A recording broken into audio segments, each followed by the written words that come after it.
আসসালামু আলাইকুম, সবাই কেমন আছেন?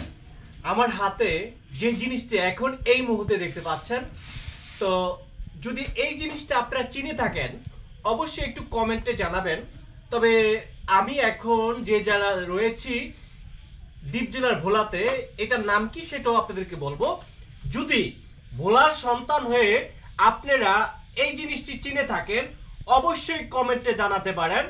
কিন্তু আমিও একজন ভোলার সন্তান, আর এই জিনিসটি এক এক জেলায় এক একটা নাম থাকতেই পারে, কিন্তু আমাদের ভোলা জেলায় একটা নাম রয়েছে। তবে এই জিনিসটি এখন পর্যন্ত মিস করি।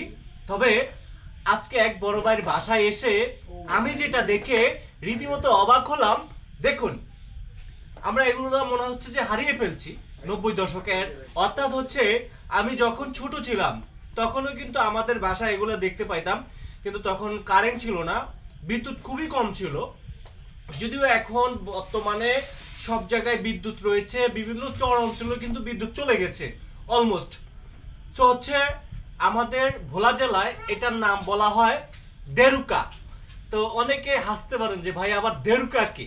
ভাই, এক দেশের গালি আরেক দেশের বুলি। আমাদের দেশে এটার নাম বলা হয় দেরুকা।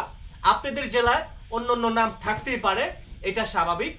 সো হচ্ছে এমন একটা দৃশ্য যেটা ছোটবেলায় আমরা দেখলাম। তো যারা যেখান থেকে ভিডিওটি দেখছেন আমি চাই সবাই শেয়ার করে দিয়ে অন্যকে দেখার সুযোগ করে দিবেন, কারণ এখন পর্যন্ত আমরা এই জিনিসটা দেখতে পাচ্ছি। আর অনেক স্মৃতি আমাদের মনে আছে, কিন্তু সেটা আসলে সামনে না দেখলে আসলে ভুলে যাচ্ছি।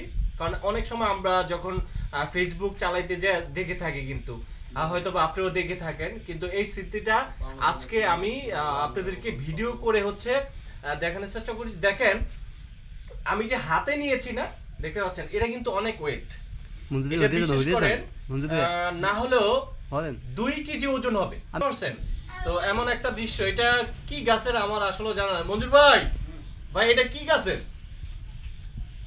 এটা কি গাছের মনে আছে আপনার? কড়ই গাছের। এটা আপনি বানাইছেন নাকি? হ্যাঁ, কি কয় আপনি বানাইছেন? একটু বহেন বহেন বহেন। এই যে দেখতে পাচ্ছেন, এটার নাম হচ্ছে গিয়া আমাদের ভোলা জেলায় বলে আর কি দেরুকা। সবাই কমেন্টে আপনাদের মতামত জানাবেন। আমি রয়েছি আরিফ হায়দার আপনাদের সাথে।